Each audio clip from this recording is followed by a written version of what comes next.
আমরা বলবো এক মুত্তাকি চোরের ঘটনা শুনে মনে চোর কিন্তু মুত্তাকি বানাইয়া কথা কই কিতাবের মধ্যে পাইছি চোরে সে একেবারে ছাত্র ছিল। তো শিক্ষক বলছে আমার ছাত্ররা আমার এখান থেকে পড়ালেখা শেষ করে যখন যাইবা প্রত্যেকে তার বাপের যে পেশাটা এই পেশায় বাবা তোর বসতে পারছ না, তোরা তো আমার ছিল বসো না একটু বসো না বাবা এদিকে এসে বসো এদিকে পাশাটা মাটিতে লেগে যাবো যেমনি বসে সেমনি তো নষ্ট হইব। আরো সামনে আরো সামনে সামনে বলছে যে আমার এখান থেকে তোমরা যাওয়ার পরে পড়ালেখা শেষ করার পরে প্রত্যেকে তার বাপের যে পেশাটা আছে সেই পেশার উপর আমল করো। উদ্দেশ্য হলো তোমার বাপ রাজনীতিবিদ হলে তুমি রাজনীতি করবা, ব্যবসায়ী হলে ব্যবসা করবা, শ্রমিক হলে শ্রম দিবা, কৃষক হলে কৃষি কাজ করবা, অর্থাৎ বাপ জেলাই জেলাই। তবে আল্লাহকে ভয় করবে। কথাটা খুব বুঝবেন কিন্তু কারে হ্যাঁ তুমি রাজনীতি করবা কারে ভয় করবে, চাকরি করবা কারে ভয় করবে, শ্রম কি বলো কৃষি কাজ করবে কারে ভয় করবে, রিক্সা চালাইবে কারে ভয় করবে, তুমি এমপি হইবা কারে ভয় করবে, মন্ত্রী হইবা কারে ভয় করবে। এই আইসা এর মা জিজ্ঞেস করে আমার মা আমার আব্বা তো ছোটবেলায় আমার ছোটবেলায় মারা গেছে, এখন একটু বিষয় জানা দরকার, আমার আব্বার পেশা কি ছিল? তো কি লেগে বাবা? তো আমার ওস্তাদে বলছে প্রত্যেকে তার বাপের পেশার উপর আমল করবে লেগিয়া, এখন আমার আব্বার পেশাটা কি এটা আমার জানা দরকার। তোর আব্বার সৌরা ছিল কি ছিল কথা কয় বুঝছে নিয়ে বেড়ে আমি কবে যে আমার আব্বা এমপি ছিল না সৌরা ছিল কথা কয় এমপি মানে চোর। আপনি যদি বলেন এই কথা যে বাংলাদেশের একটা এমপি চুরি করে নাই তা আপনি বলতে পারেন, কিন্তু বলা যাবে বলা যাবে। আমরা আশা করতেছি এবারের উপদেশটা 21 জনের মধ্যে ইনশাআল্লাহ আমরা আশা করতেছি অনেকেই এরকম করবে না। তার মধ্যে আমি একজনের নাম বলে বলাই ডক্টর আফম খালেদ হোসেন সাহেব ইনশাআল্লাহ চুরি করবে না কথা কয় না। বলছেন যে আমি যেই দিন চাকরি ছেড়ে দিব যেদিন আমার পথ শেষ ওই দিন দেখবেন যে আমার আগে যা ছিল সম্পদ তাই আছে ইনশাআল্লাহ। আমরা তার কথাকে বিশ্বাস করি। কেন বিশ্বাস করি? এই কওমি মাদ্রাসার ছাত্র আমাদের বন্ধু মানুষ। হ্যাঁ আয় হইল হয় এখন কতবার সোয়া ছিল ছেলে বলছে ঠিক আছে আমার আবার সোরা ছিল আমি চুরি করু কিন্তু আল্লাহরে ভয় করু। এই পন্থ চুরি করা অবস্থা আল্লাহরে ভয় করার সুযোগ আছে আরে কথা পায় এক বেটা মদ খাইব কি খাইব বলে না কি খাইব মজ বড় কি বড় বড় এখন দুইজন তো বলছে যে বেবদর কি লেগে আমি মদ খামো তো মুসের মধ্যে ভিজা মদ খেলে মাকরু হবে মাকরু।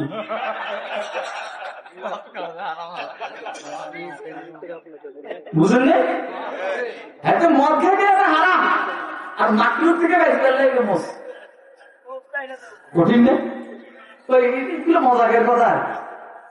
আরেকজন পাগড়ি মাথা দেওয়া সুন্দর পাগড়ি নিয়ে কিনলো লুঙ্গি এই তো অবস্থা আমার দুই নম্বরই সব করে কিন্তু মামুনুল হক তার বউ নিয়ে রিসুটে গেছে বদনাম শুনে গেছে কিন্তু বেদালটা এইখানে হয়েছে যে কাবিলটা রাষ্ট্রীয় কথা বলে কাবিল রাষ্ট্রীয় করার কথা মামুনুল হককে বলছিল ঝর্ণারে ঝর্ণাটা দরকার থাকে আমরা কোনো ঠিকই আছে। তার মানে যেখানে মহিলা স্বামীকে বাধ্য করে কাবিল রাষ্ট্র করার জন্য সেখানে রিসুট করতেছে অর্থ হলো ঝর্ণা গোয়েন্দাদের বড় মাপের মহিলা দিচ্ছে। আপনারা জানেন না কথা আপনার আমার আবার বুঝেন বুঝেন কে কে বুঝেন হাতে দেখেন তো।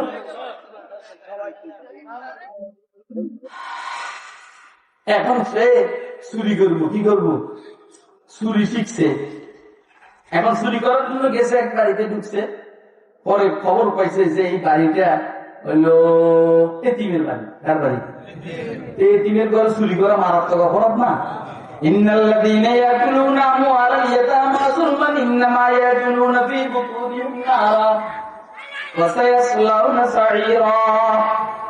আল্লাহর ভয়ের কারণে এতিমের বাড়িতে চুরি করে নাই, বন্ধ। পার্শ্ববর্তী বাড়ি, নিজের প্রতিবেশীর বাড়ি, আমেরিকা, লন্ডন, চীন, জাপান, জার্মান থেকে মালে মালে ভরা। মনে করছে এখানে চুরি করবে, পরে ভয় ঢুকছে, হাই হাই এটা তো আমার প্রতিবেশীর বাড়ি। প্রতিবেশীর হক নষ্ট করা যায় না। কথা বলে আপনাকে আমার কথা বুঝতেছেন? প্রতিবেশী শব্দটা ব্যাপক। যেমন আমরা ভারতের প্রতিবেশী, ভারত আমাদের প্রতিবেশী। কথা কয় না কেন? ভারতের উচিত হয় না, অর্থাৎ ভারতের জন্য হারাম আমাদের উপরে এই ধরনের জনমান নির্যাতন করা। কিন্তু জনমান নির্যাতন করলে বন্ধুত্ব নষ্ট হয় না, এমন প্রেমের মহাসমুদ্রে আমরা হাবুডুবু হয়েছি। দেখছো আমার কথা কয় না কেন? আবার সে বন্ধুরাষ্ট্রের বন্ধুর কোলে গিয়ে উঠছে। কথা কয় না কেন? আমার বন্ধুরে আমাদের দেশের বিরুদ্ধে ষড়যন্ত্র শুরু করছিল, বিপ্লবের বিরুদ্ধে।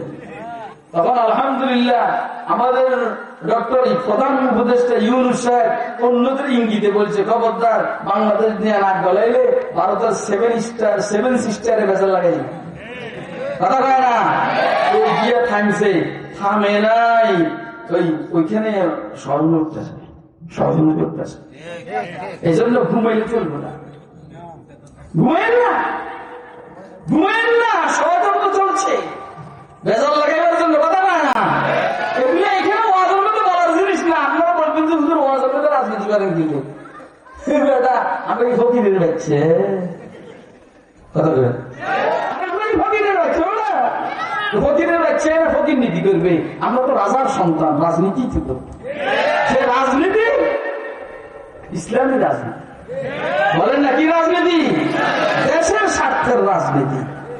কথা কয় না? এখন থেকে আপনার মসজিদের খতিব সাহেব যদি নাকি ইসলামী লাইনের রাজনীতি করে, আপনি সভাপতি আর সেক্রেটারি হিসেবে কথা বললেন, দুঃসাহস দেখাবেন না যে হুজুর মসজিদে রাজনীতি করবেন না। মসজিদে রাসূল আকরাম রাজনীতি করছেন কি করেন নাই? মসজিদে নববীতে রাসূল রাজনীতি করছেন কি করেন নাই? সাইয়েদনা সিদ্দিক আকবর রাজনীতি করছেন কি করেন নাই? ওমর করছেন কি করেন নাই? ওসমান করছেন কি করেন নাই? মসজিদে নববীতে জিহাদের জন্য সাহাবায়ে কেরাম গেছেন কি জানেন? কথা কয় না কেন? ওয়াজ বুঝেন থেকে বুঝতেছেন? হাত উঠে দেখেন। ওয়াজ বুঝবেন নাহলে ডুবেন ওই জায়গায় যেখানে পানি নেই।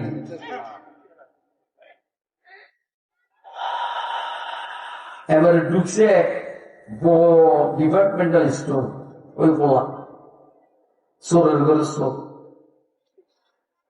ঢুকার পরে তার মাথায় ঢুকছে যে আমি যে এনে চুরি করে ফেললে ঢুকছি, এনে চুরি করে ফেললে ঢুকছি। এতে যে দোকান দিছে জাকাত দিছে।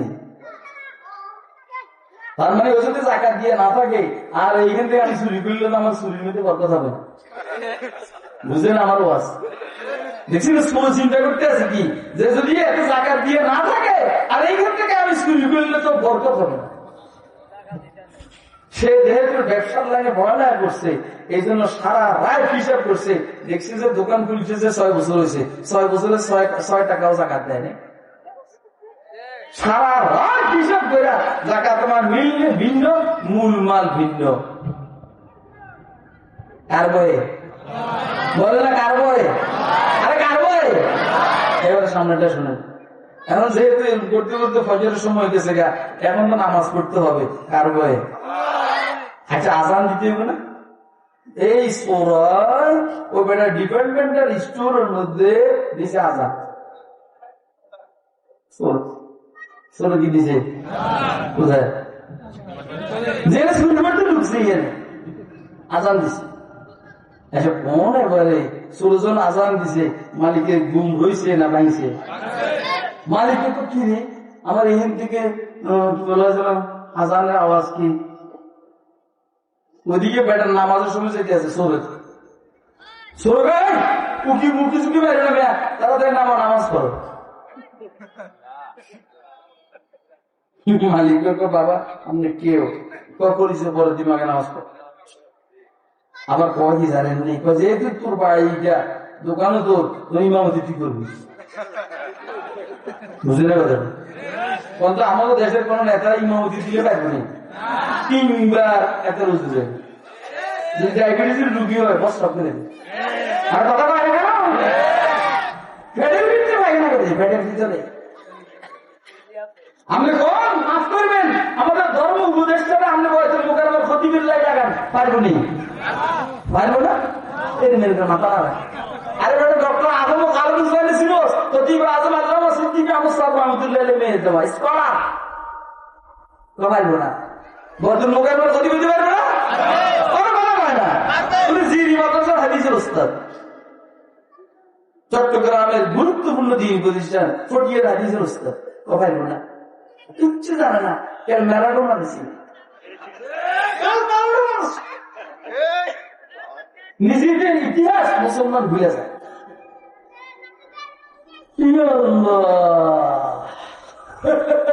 মাফ করবেন, আমাদের রাষ্ট্র বদল শুরু করে নিচের দিকে যারা আমি নদীর দাঁড়ায় দেয়, এদিকে সামনে বুঝবে বুঝে মসজিদের সামনে দিয়ে ছিদ্র আছে,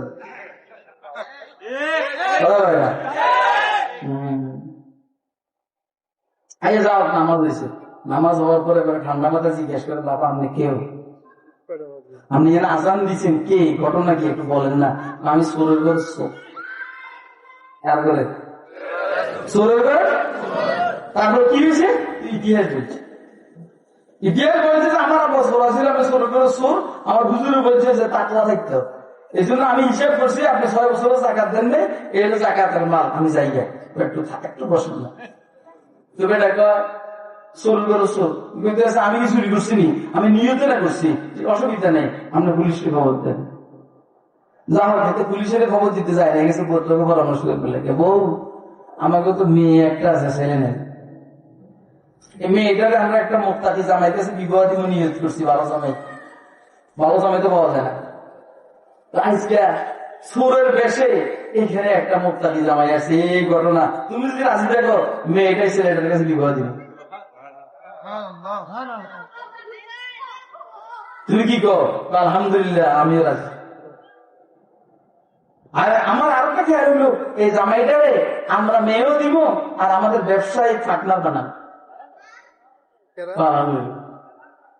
আশা করি যে বাবা এই তো তোমার আমরা ব্যবসায়িক পার্টনার বানাবো, আমার মেয়ে একটা যে সুন্দরী, তোমার যদি পছন্দ বিয়ে করবে, আলহামদুলিল্লাহ বিয়েও হইলো, মালও পাইলো, বউ পাইল, তাকওয়ার কারণে, কিসের কারণে?